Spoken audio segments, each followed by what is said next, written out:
எல்லாருக்கும் வணக்கம். ஆக்சுவலி இந்த வீடியோ சண்டே வீக்கெண்ட்லேயே வந்து போடலாம் அப்படிங்கிற மாதிரி வந்து நினச்சிட்டு இருந்தேன். பட் ஒரு சில காரணங்களால இன்னைக்கு வந்து இந்த வீடியோவை நான் அப்லோட் பண்ணுறேன். இந்த வீடியோவில் எந்த ஸ்டாக் ரிலேட்டட் டிஸ்கஷனும் வந்து நம்ம பண்ண போகிறதில்ல. ஓவராலாக உலகம் ஃபுல்லாக எக்கானமியில் வந்து என்ன நடந்துட்டு இருக்கு, அதோட இம்பேக்ட் ஷேர் மார்க்கெட்லையும் தங்கத்துலையும் எப்படி இருக்கும், அதுக்கு நாம் என்ன மாதிரியான ஒரு மென்டாலிட்டியில் ரெடி ஆகணும் அப்படிங்கிறத பற்றி தான் டீட்டெயிலாக பார்க்க போகிறோம். ஃபர்ஸ்ட்டு கோல்டை பற்றி பார்த்துடலாம். கோல்டு பார்த்தோம் அப்படின்னா இன்டர்நேஷனல் மார்க்கெட்டில் $4,500 அப்படிங்கிற லெவல்லே தான் வந்து ஹாவர் ஆகிட்டு இருக்கு. ஒரு பாயிண்ட் ஆஃப் டைமில் $5,600 per ounce அப்படிங்கிற லெவலில் வந்து கோல்டு ஆல் டைம் ஹை கிட்ட இருந்தது. ஆனால் அதுக்கப்புறம் கோல்டோட சரிவு அப்படிங்கிறது நடந்து இப்போ நம்ம முன்னாடி டிஸ்கஸ் பண்ண மாதிரி 4,500லேருந்து 4,800 அப்படிங்கிற அந்த ரேஞ்சில் இன்டர்நேஷனல் மார்க்கெட்டில் வந்து ட்ரேட் ஆகிட்டு இருக்கு. தொடர்ந்து 3 மாசமா கோல்டு வந்து ஃபால தான் வந்து பார்த்துட்டு இருக்கு. மார்ச்ல கிட்டத்தட்ட 11% ஃபால வந்து பார்த்துருந்தது. ஏப்ரல்ல 1%, இப்போ முடிஞ்ச மேல வந்து 1.8% இன்டர்நேஷனல் மார்க்கெட்ல கோல்டு அப்படிங்கிறது கரெக்டா இருக்கு. பட் இந்தியாவில் பார்த்தோம் அப்படின்னா 22 கேரட் கோல்டு 1 கிராம் 14,630 ரூபா அப்படிங்கிற லெவலில் வந்து சேல் ஆகிட்டு இருக்கு. இன்டர்நேஷனல் மார்க்கெட்டில் விழுந்த அளவுக்கு இந்தியன் மார்க்கெட்டில் வந்து விழலை. அதுக்கான காரணம் என்ன அப்படின்னு பார்த்தோம்னா, இந்தியன் கவர்மெண்ட் வந்து இம்போர்ட் டியூட்டியை 6%லேருந்து 15% வந்து இன்க்ரீஸ் பண்ணியிருந்தாங்க. அதோட இம்பாக்ட் அப்படிங்கிறது இன்டர்நேஷனல் மார்க்கெட்டோட கம்பேர் பண்ணும்போது இந்தியாவில் கோல்டு ப்ரைஸ் அதிகமாக இருக்குது. அது மட்டும் இல்லாமல் டாலருக்கு எதிரான இந்திய ரூபாயின் மதிப்பு அப்படிங்கிறது வேகமாக வந்து குறைஞ்சிக்கிட்டே இருக்கு. ஸோ அதுவுமே கோல்டு ப்ரைஸை கொஞ்சம் ஹையாக டொமஸ்டிக் மார்க்கெட்டில் வந்து வச்சிருக்கு. கவர்மெண்ட் என்ன சொல்லியிருக்காங்க அப்படின்னா, இந்த இம்போர்ட் டியூட்டி ஹைக்கு அப்புறம் கோல்டோட டிமாண்ட் அப்படிங்கிறது 70% வந்து ட்ராப் ஆயிருக்கு அப்படிங்கிற மாதிரி சொல்லியிருக்காங்க. ஸோ இந்த மாதிரியான சுச்சுவேஷனில் கோல்டில் எந்த மாதிரியான விஷயங்களை வந்து நம்ம கவனிக்கணும், கோல்டை வந்து கன்சிடர் பண்ணலாமா, நான் வந்து என்ன பண்ண போகிறேன் அப்படிங்கிறத தான் ஃபர்ஸ்ட் வந்து நம்ம பார்க்க போகிறோம். ஆக்சுவலி அமெரிக்காவில் இந்த ஏப்ரலில் அவங்களோட கோர் இன்ஃப்ளேஷன் அப்படிங்கிறது 3.3% வந்து இருக்கு. இது வந்து அனலிஸ்ட் எல்லாருமே எக்ஸ்பெக்ட் பண்ணது தான். பட் ஆனால் இருந்தாலுமே இதுக்கு முன்னாடி இருந்த 2 மாதம், அதாவது ஜனவரி பிப்ரவரி, இந்த 2 மாதத்துலையுமே 2.4% தான் வந்து அவங்களோட இன்ஃப்ளேஷன் அப்படிங்கிறது இருந்துச்சு. பட் மார்ச் அண்ட் ஏப்ரல் இது ரெண்டுலையுமே 3%க்கு மேலே கோர் இன்ஃப்ளேஷன் அப்படிங்கிறது போயிருக்கு. ஸோ இது என்ன சொல்லுது அப்படின்னா, கண்டிப்பாக ஃபெட் வந்து இன்ட்ரெஸ்ட் ரேட்டை கட் பண்ண போகிறதில்ல. ஒன்று பாஸ் பண்ண போகிறாங்க, இல்லை இந்த இயர் ரெண்டுக்குள்ளேயே ஒரு இன்ட்ரெஸ்ட் ரேட் ஹைக் அப்படிங்கிறது வரத்துக்கான வாய்ப்பு அப்படிங்கிறது அதிகமாகவே இருக்குது. ஸோ அப்படி இன்ட்ரெஸ்ட் ரேட் ஹைக் வந்துச்சு அப்படின்னா அது கோல்டில் ஒரு கரெக்ஷனை வந்து கொண்டு வரும். இந்த இன்ஃப்ளேஷன் அப்படிங்கிறது உடனே வந்து எல்லா எக்கானமிலையும் சால்வ் ஆகாது. இன்ஃப்ளேஷன் அப்படிங்கிறது ஸ்டிக்கி இன் நேச்சர் தான். ஸோ அது இன்னும் 2-3 குவார்ட்டருக்கு கண்டினியூ ஆச்சு அப்படின்னா கோல்டு பிரைஸ் இன்டர்நேஷனல் மார்க்கெட்ல ஒரு கரெக்ஷனுக்கு வரதுக்கான வாய்ப்பு அப்படிங்கிறது அதிகமா இருக்கு. ஸோ இந்தியாலையும் பார்த்தோம் அப்படின்னா இப்போ ஜூன்ல ஆர்பிஐ அவங்களோட மீட்டிங் வந்து வைக்க போறாங்க. ஸோ இப்போ என்ன சொல்லியிருக்காங்க அப்படின்னா, அனலிஸ்ட் எல்லாருமே ஆர்பிஐ இந்த மீட்டிங்ல இன்ட்ரெஸ்ட் ரேட்டை அப்படியே ஹோல்ட் தான் பண்ண போறாங்க. பட் இயர் எண்டுக்குள்ள கண்டிப்பா ஒரு ஹைக் வந்து இருக்கும் இன்ட்ரெஸ்ட் ரேட்ல அப்படிங்கிற மாதிரி சொல்லியிருக்காங்க. இதுக்கான காரணமா அனலிஸ்ட் எல்லாமே என்ன சொல்றாங்க அப்படின்னா, எப்படி அமெரிக்காவில் இன்ஃப்ளேஷன் அப்படிங்கிறது அதிகமாக இருக்கோ, இந்தியாவில் அது மட்டும் இல்லாம இன்னொரு ஃபேக்டர் வந்து ஆட் ஆன் ஆயிருக்கு. இன்டர்நேஷனல் லெவல்ல இந்த க்ரூட் ஆயில் பிரைஸ் ஹைக்குங்கிறது இன்ஃப்ளேஷனுக்கு ஒரு ஃபோர்ஸா இருக்கிற மாதிரி இந்தியாவில் டொமஸ்டிக்கா இந்த எல் நினோ அப்படிங்கிற இந்த காலநிலை மாற்றத்தினால ரெயின்ஃபால் வந்து நார்மலா இருக்கிறத விட 90% தான் வந்து இருக்கும், 10% கம்மியாகும் அப்படிங்கிற மாதிரியான ஃபோர்காஸ்ட் வந்து வந்திருக்கு. ஸோ இதனால சப்ளைல வந்து ஒரு டிஸ்ட்ரப்ஷன் வரதுக்கான வாய்ப்பு அப்படிங்கிறது அதிகமா இருக்கு. சப்ளைல டிஸ்ட்ரப்ஷன் வந்தாலுமே அது இன்ஃப்ளேஷனை இன்னும் வந்து பீக் பண்ணும். ஸோ இன்ஃப்ளேஷன் பீக் ஆச்சு அப்படின்னா ஆர்பிஐ கண்டிப்பா ரேட் ஹைக் வந்து பண்ணுவாங்க அப்படிங்கிற மாதிரி அனலிஸ்ட் எல்லாருமே சொல்லியிருக்காங்க. ஸோ ரேட் ஹைக் பண்ணாங்க அப்படின்னா அது கோல்டு மேல இன்னொரு பிரஷர் வந்து கொண்டு போகும். கவர்மெண்ட் ஆல்ரெடி நிறைய ஸ்டெப்ஸ் எடுத்துட்டு இருக்காங்க கோல்டு வந்து மக்கள் வந்து வாங்காம இருக்கிறதுக்கு, அதை வந்து குறைக்கிறதுக்கு. ஸோ இதுல ஆர்பிஐ இந்த மாதிரியான விஷயங்கள் பண்றதுக்கான வாய்ப்பு இருக்கு. அடுத்து கோல்டு பீஸா வந்து நம்ம அக்குமுலேட் பண்ணிட்டு இருக்கோம். எனக்கு தெரிஞ்சு இந்த சுச்சுவேஷன் ரொம்ப ட்ராக் ஆச்சு, ஃபாரெக்ஸ் வந்து ரொம்ப அடி வாங்குச்சு அப்படின்னா அந்த கோல்டு பீஸ்க்கு ஏதாவது டாக்ஸ் போறதுக்கான வாய்ப்பு இருக்கு. பட் அது வந்து ஃபார் ஃபியூச்சர் தான். இப்போதைக்கு அந்த மாதிரியான எந்த விஷயங்களும் வந்து கவர்மெண்ட்ல நடக்கல. உங்களுக்கு அந்த மாதிரி ஏதாவது நடக்கும் அப்படிங்கிற ஒரு பயம் இருந்துச்சு அப்படின்னா, கோல்டு பீஸ்ல நீங்க நல்ல ப்ராஃபிட்ல இருக்கீங்கன்னா அட்லீஸ்ட் அதை வந்து புக் பண்ணிட்டு பிசிக்கல் கோல்டா வந்து காயினா வாங்கி நம்ம வீட்டில் வச்சுக்கலாம். ஸோ அதுதான் வந்து இந்த மாதிரியான சுச்சுவேஷன்ல இதுக்கு அடுத்து என்ன நடக்க போகுது அப்படிங்கிறத வந்து ப்ரிடிக்ட் பண்ணி பண்ற ஒரு விஷயமா தான் நான் வந்து பார்க்குறேன். இதான் நடக்கும் அப்படிங்கிற மாதிரி நான் வந்து சொல்லலை. பட் படித்த ஒரு சில நியூஸ்ல வந்து அதுக்கான சான்சஸும் இருக்கு அப்படிங்கிற மாதிரி வந்து டிஸ்கஸ் பண்ணியிருக்காங்க.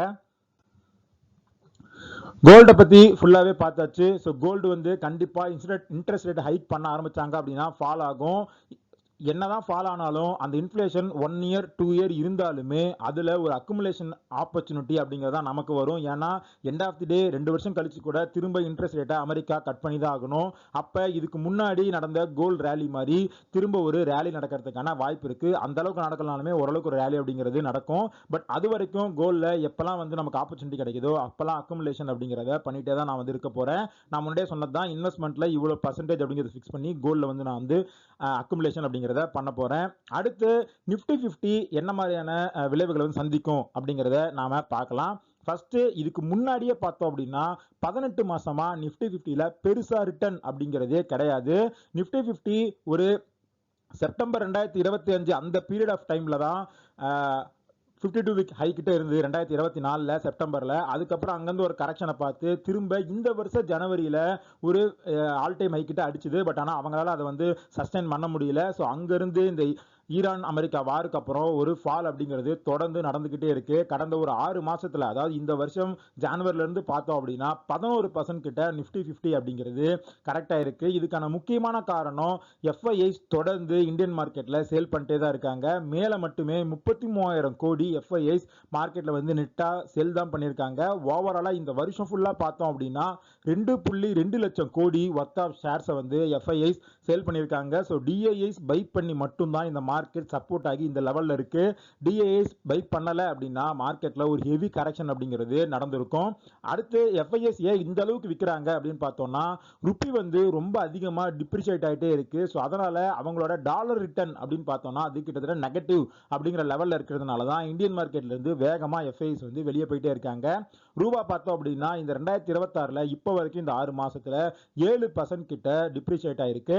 அது மட்டும் இல்லாம இந்தியாவோட ஃபாரெக்ஸ் ரிசர்வ் வந்து குறைஞ்சிக்கிட்டே இருக்கு.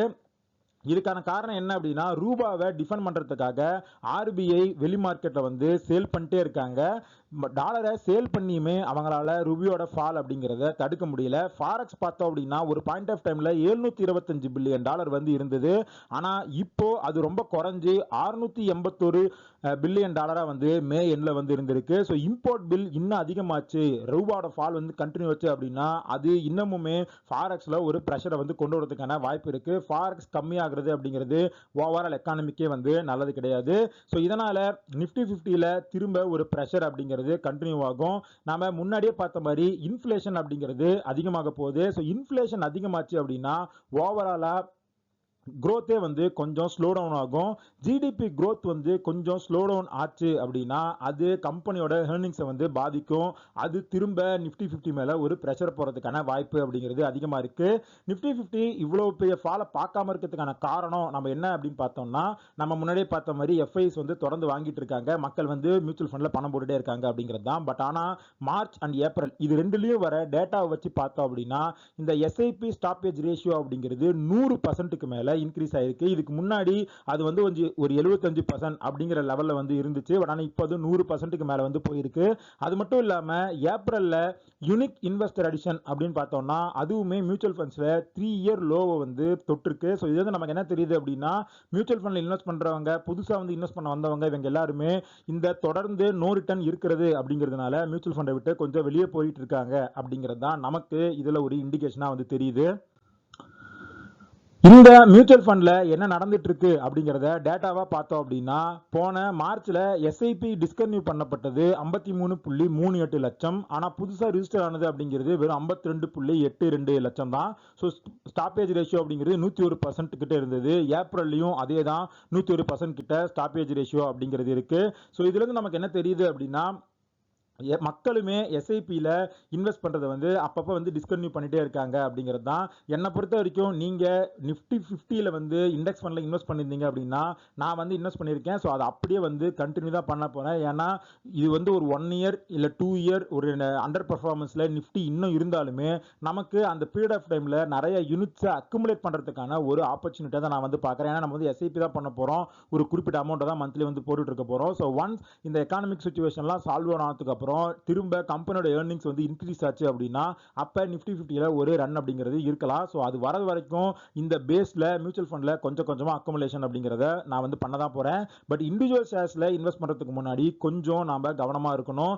எங்க வந்து ஆப்பர்ச்சுனிட்டி இருக்கு, வேல்யூவேஷன் அதிகமா இருக்கிற இடத்துல வந்து தவிர்த்துட்டு இன்வெஸ்ட் பண்றது அப்படிங்கிறது தான் இந்த மாதிரியான மார்க்கெட் சுச்சுவேஷன்ல நாம முக்கியமா வந்து பண்ண வேண்டியது. ஸோ இந்த வாரம் ஆர்பிஐயோட மானிட்டரி பாலிசி கமிட்டி மீட்டிங் வந்து இருக்கு. ஸோ அதில் இன்ட்ரெஸ்ட் ரேட்டை வந்து அப்படியே மெயின்டைன் தான் பண்ண போறாங்க அப்படிங்கிற மாதிரி சொல்லியிருக்காங்க. பட் இன்ட்ரெஸ்ட் ரேட்டை இந்த வருஷத்துக்குள்ள ஒரு டைமாவது ஆர்பிஐ வந்து இன்க்ரீஸ் பண்ணாங்க அப்படின்னா அப்போ இந்தியாவில் இருக்கிற எல்லா பேங்க்ஸுமே அவங்களோட ஃபிக்ஸ்டு டெபாசிட் ரேட்டையும் வந்து இன்க்ரீஸ் பண்ணுவாங்க. ஸோ ஃபிக்ஸ்டு டெபாசிட் ரேட் வந்து இன்க்ரீஸ் ஆச்சு, ஒரு 7% 8% பேங்க்ல கிடைக்குது அப்படின்னா அப்போ இந்த தொடர்ந்து மியூச்சுவல் ஃபண்ட்ல எஸ்ஐபி பண்ணிட்டு இருக்கிற நிறைய பேர் இங்க ஒரு ரிட்டர்ன் கிடைக்கல அப்படிங்கிறதுனால எஃப்டிக்கு போறதுக்கான வாய்ப்பு இருக்கு. ஸோ அப்போ மியூச்சுவல் ஃபண்ட்ஸ்ல ஒரு செல் ஆஃப் அப்படிங்கிறது வரலாம். அது மார்க்கெட் மேல இன்னும் வந்து ஒரு அதிகப்படியான ப்ரெஷரை வந்து இன்க்ரீஸ் பண்ணலாம். நம்ம முன்னாடி பார்த்த மாதிரி growth-ம் வந்து குறையும், கம்பெனிஸோட ஏர்னிங்ஸும் குறையும், அதுவுமே வந்து ஒரு ப்ரெஷர் போடலாம். ஸோ என்னை பொறுத்த வரைக்கும் இப்ப இருக்கிற ஒட்டுமொத்த மேக்ரோ எக்கனாமிக் டைரக்ஷன்ஸை பார்த்தோம் அப்படின்னா அது மார்க்கெட்டுக்கு பாசிட்டிவா வந்து இல்ல. மார்க்கெட் இதே லெவல்லையோ இல்ல மார்க்கெட்ல ஒரு கரெக்ஷன் ஃபேஸோ வந்து அடுத்த ஒரு வருஷம் 2 வருஷத்துக்கு இருக்கிறதுக்கான வாய்ப்பு அப்படிங்கிறது அதிகமா இருக்கு. எங்கெல்லாம் வந்து ஷேர்ஸ்ல நீங்க நல்ல ப்ராஃபிட்ல இருக்கீங்களோ அதில் வேல்யூவேஷன் எப்படி இருக்கு அப்படிங்கிறத பார்த்துட்டு முடிஞ்ச அளவுக்கு ப்ராஃபிட்டை புக் பண்ணி வேற லெவலில் வேற இடத்துல வந்து நம்ம அதை வந்து இன்வெஸ்ட் பண்ணலாம். இல்லை நீங்கள் வந்து இப்போதான் இன்வெஸ்ட் பண்ணிட்டு இருக்கீங்க, அக்குமுலேட் பண்ணுறீங்க அப்படின்னா அதை வந்து கண்டினியூ பண்ணலாம். மியூச்சுவல் ஃபண்டில் நீங்கள் இண்டெக்ஸ் ஃபண்டில் இன்வெஸ்ட் பண்ணுறீங்க அப்படின்னா என்னை பொறுத்த வரைக்கும் இந்த மாதிரியான சுச்சுவேஷனை வந்து யூஸ் பண்ணி நிறைய யூனிட்ஸை வந்து அக்குமுலேட் பண்ணுறது அப்படிங்கிறது தான் நான் வந்து பண்ண போகிறேன். நிஃப்டி 50 இன்னைக்கு பார்த்தோம் அப்படின்னா மண்டே மார்க்கெட்டில் கொஞ்சம் நெகட்டிவ்ல தான் வந்து ஓப்பன் ஆயிருக்கு. பட் இந்த ப்ரெஷர் அப்படிங்கிறது கண்டினியூ ஆகும் அப்படிங்கிறது தான் இந்த ஓவராலாக இருக்கிற எக்கானமிக் நியூஸ் வந்து நமக்கு சொல்கிற விஷயம். ஸோ இந்த வீடியோவில் நம்ம டிஸ்கஸ் பண்ண எல்லா விஷயங்களுமே ஒரு இன்ஃபர்மேட்டிவ் பர்பஸ்க்கு தான். இதில் நம்ம அனலைஸ் பண்ண எல்லா விஷயங்களுமே என்னோட பர்சனல் ஒப்பீனியன் அண்ட் அனாலிசிஸ் தான். ஸோ இதை வந்து வச்சுக்கிட்டு நீங்கள் உங்களோட இன்வெஸ்ட்மெண்ட்ஸில் என்ன மாதிரியான முடிவுகளை எடுக்கணும் அப்படிங்கிறத பர்சனலாக ரிசர்ச் பண்ணுங்க. ஒரு செபி ரிசர்ச் செக் பண்ணிட்டு அதுக்கப்புறம் வந்து முடிவு பண்ணுங்க. இந்த வீடியோ பிடிச்சிருந்தா இந்த வீடியோ லைக் பண்ணுங்க, நம்ம சேனலை சப்ஸ்கிரைப் பண்ணுங்க. இதுல நம்ம டிஸ்கஸ் பண்ண விஷயங்களை பத்தி உங்களுக்கு ஏதாவது டவுட்ஸ் இருந்தா அதை வந்து கமெண்ட்ஸ்ல போடுங்க. இதே மாதிரி இன்னொரு வீடியோ உங்களை மீட் பண்றேன். அது வரைக்கும் நன்றி, வணக்கம்.